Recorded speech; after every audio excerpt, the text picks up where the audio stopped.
Nine Souls is a brutal game. It's an overwhelming insanity that can only be bested if you choose to weather the storm. By finding your way and calming the chaos, you reach a satisfying gameplay loop dictated by your own mastery of the game itself. Combat Nirvana. Or you find a way to not uninstall immediately after 30 deaths. Nine Souls is a beautiful marriage of difficulty, art, and balance. It's in the same vein as people who enjoy spicy food. Not everything needs to be subtle, peaceful, and easy. Sometimes we prefer to escape the mundanity of certain game genres and we ask for something a bit more exhilarating, and albeit painful. Okay. I can already tell this is going to be a hard fight. But most importantly of all, it's fair. You lose because it's your own fault, and you win by your own merit. Your skill alone decides the outcome. Nine Souls throws a lot at you at first. It's a game that rewards you generously for being exceptional. And like any martial arts training montage, you'll eventually achieve skillful combat perfection to the point where blocking the simplest attack is pure instinct. In other words, you have to get good to beat the game. It's a perilous journey that trains you endlessly until you become the weapon. Only by the end of Nine Souls will you truly be satisfied. In short, it's a pretty freaking awesome game, but I definitely wouldn't recommend this to someone who lacks the necessary patience needed to complete it. If you dislike Souls-like games in general, this title may not be for you, but I will say the effort you put into Nine Souls is worth the trouble. Red Candle Game delivers a passionately driven game made with the finest of ingredients. There's no easy way to say this, friend. You have to go out and play Nine Souls yourself. It's an intense clash of cultural Chinese fantasy and cyberpunk, resulting in what the developers deem Taopunk. Packed with gameplay that's so delightfully satisfying and explosive, by the time the credits roll, you'll be found yearning for more. From what turns into hours of brutal progression on boss fights eventually turns into a calm stroll that ends before you know it. You can most assuredly wait for games like Silksong, but know that this isn't just a detour. It's a worthwhile destination that demands your immediate attention. Nine Souls is my recommended bucket list game. Call it a favor, call it divine retribution for taking it easy and playing Fart Hotel just to get your sick kicks. Understand that I'm doing this world a service and endorsing this once-in-a-lifetime title, and I don't usually do that on this channel because I know you won't regret it. After writing this review, I say this with the utmost honesty and due respect you as a consumer deserve. Nine Souls is fantastic. But again, if you don't like difficulty in your games, I understand. You're probably the type of person who hates spicy food. I get it. Stinky! Before I get into the review, I would highly suggest again to buy Nine Souls. Play it before you watch it. It's completely worth it if you're into games like Hollow Knight or Castlevania. Taking off everything. Okay. Quite frankly, this video won't do the game justice. Plain and simple. But what I can offer is my detailed experience of it, how I felt, and why I just can't stop gushing over it. So if you're interested in what I have to say while still being unconvinced, then you're in for a treat, because it's a banger. Like and subscribe. Nine Souls, Nine Souls. Where do I start? Fast-paced parry combat reminiscent of Sekiro, Hollow Knight's engrossing world building and delicate attention to detail, and most of all, a Souls-like mechanic where constantly reviving yourself in order to eventually defeat whoever stands in your way is actually given context.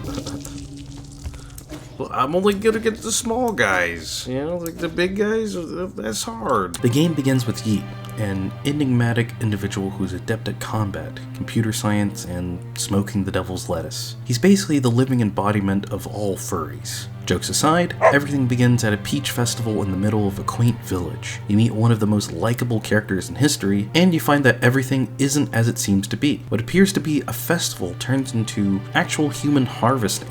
And it's only until then that you realize this isn't your grandma's Metroidvania. It's considerably darker than that. I don't usually play Metroidvanias much these days, so finding myself won over by Nine Souls' dynamic infrastructure is honestly mind-boggling. Ceaseless backtracking, map headaches, and somewhat frustrating platforming sections are all aspects of games I can do without. The only time where I found backtracking even remotely acceptable was when I had to go find more Valkyries in God of War, or search mansions for ink ribbons in Resident Evil to feel safe. Nine Souls' story is ambiguous until you piece things together for yourself. It feels grandiose, covering the fate of a planet, multiple races, and potentially a galaxy. By the end, depending on which ending you get, you'll feel satisfied. There is a happy ending, spoiler warning, and I just want to say that the story is packaged nicely with either ending you retain. It's not ambiguous or left to one's imagination. It's a full-fledged story that wraps everything up nicely through its heavy exposition and dialogue. As someone who enjoys reading and writing stories, it's very much appreciated because these days you get stories like Forspoken.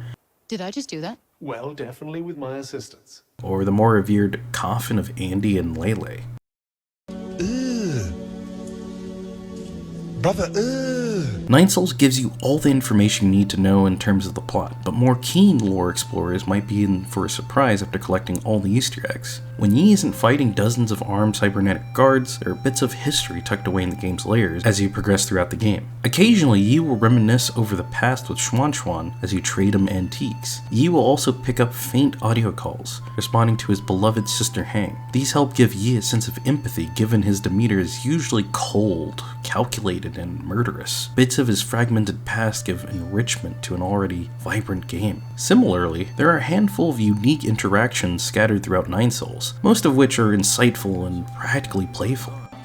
Above 15k MMR in Hearthstone Battlegrounds. Characters like Guafu, Xuan, Abacus, and Yi are intriguing in their own right. Even the evil souls you have to eliminate are somewhat interesting. The writing isn't anything particularly tragic to the extent that I would bawl my eyes over, which is definitely fine.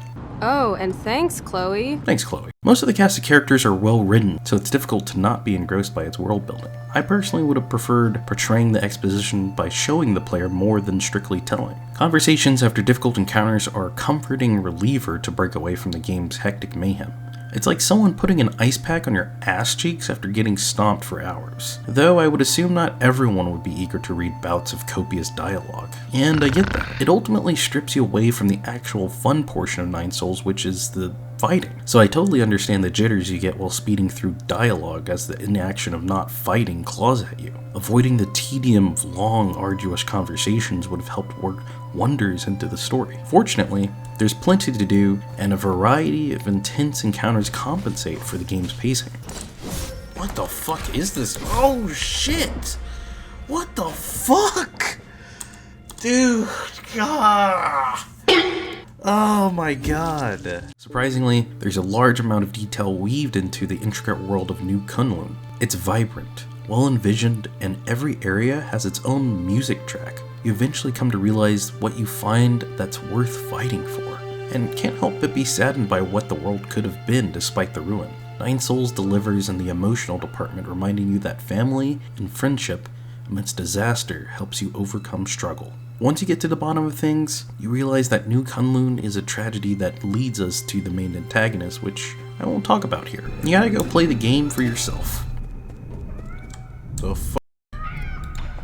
People say Nine Souls is simply unfair, too difficult.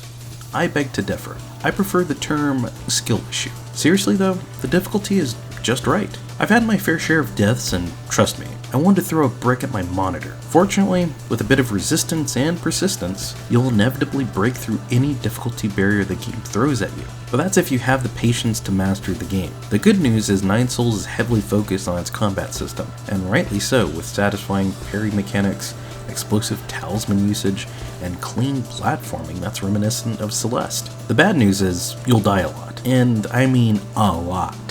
Holy shit. Oh my god. Oh my god. Oh my god. But I reckon that's nothing new given that comes with the territory. The platforming aspect of Nine Souls is well constructed.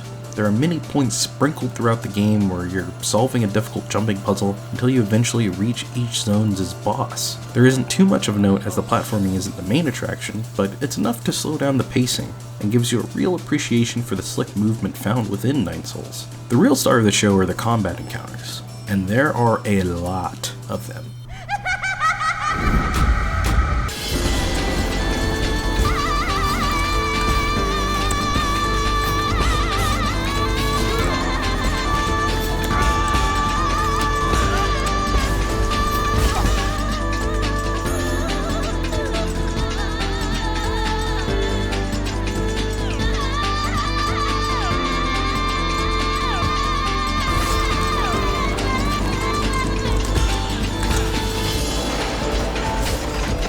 fully fleshed out fights with absolutely killer music and thematic abilities. Every attempt at each of these quarter killer bosses will have you spitting out blood in every orifice you wouldn't think possible. It wasn't until the fourth boss that I realized that this was more than a Metroidvania title.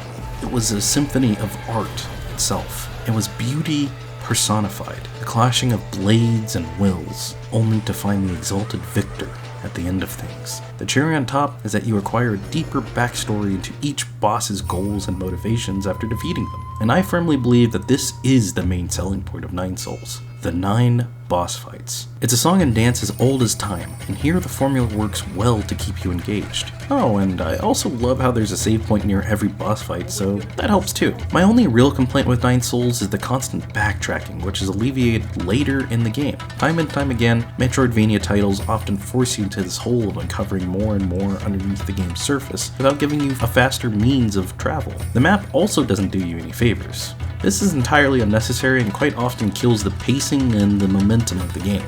It deliberately grinds things to a halt as you may forget that you missed a key item somewhere. God. Razor?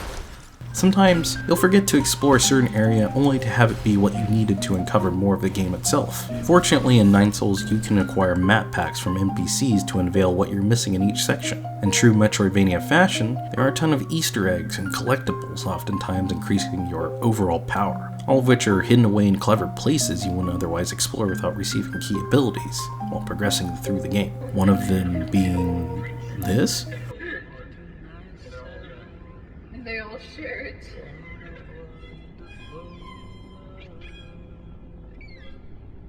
Finally, I want to just gloss over the music and art. There isn't much to say because it's perfect in every capacity. Every boss fight and lair has an amazing theme which cannot be expressed enough in this video. The story moments where Yi speaks to Hang are especially breathtaking and filled with somber notes of sadness. The art design of every character and location is intricately designed, making things feel culturally enriched and unique. It's all exciting stuff that leads to a fantastic, heartbreaking conclusion. And you know this game's music track is good, especially when the credits are a banger. That's really all I have to say. Art's great, music's great, and everything is well taken care of. Overall, Nine Souls has very few flaws holding it back, one of them being that I wish there was more of it, and to my genuine disappointment, Nine Souls has an ending. It's a tragic story that wraps itself up nicely like a warm blanket. I honestly would have loved there to be dozens more bosses and even a boss rush mode, but that's just where the buck stops. Coupled with beautiful music and intricate world of new Kunlun to explore, Nine Souls gives you plenty to do while giving you a fearsome challenge to overcome, without feeling like a chore most of the time. If you're into difficult games, Nine Souls is not without its fair share of breaking points, but if I can beat it, you most certainly can. Again, I can't give this game enough credit that it so deserves. It's brilliantly exhilarating, filled with a multitude of gorgeous moments, and it reminds me of the old days when game studios would produce gold every year for people to look forward to. This is definitely one of those golden era smash hits. If Nine Souls still isn't popular by the time Elden Ring 7 comes out, then just know that I did the world a favor by shedding a much needed light over it. I'd roll over in my grave if someone in their right mind said it was bad. And I'm not a huge fan of Metroidvanias. Nine Souls isn't just a game. It's a memorable journey that evolves as it progresses until you reach its explosive climax. And once you reach the end, having conquered all its challenges, you'll achieve the peak of Nine Souls and consume the best serving of Metroidvania you'll probably ever enjoy. God, I hate saying that word. It's the fullest experience that not every game can achieve. Solid story, masterful gameplay mixed with an exciting soundtrack, and interesting world building make it worth every penny. Nine Souls is a complete, intense package that leaves everything on the table and satisfies your cravings and then some. If you're still left unsatisfied by what the game has to offer, then it's apparent Nine Souls wasn't made for you. $30 for 45 hours is a bargain, and a worthwhile venture while still valuing your time. It's a type of game you'd only see AAA studios develop. And I'm talking about early 2000s era kind of good. You have to play this game at least once in your life because otherwise you're doing yourself a disservice. What? You ate spicy food? If you do end up purchasing Nine Souls, I want you to remember one thing from this video. Fight with feeling. If you enjoyed the video, make sure to like and subscribe. It helps me a lot these days. Let me know what you want me to review next or play in the future. And as always, see you around.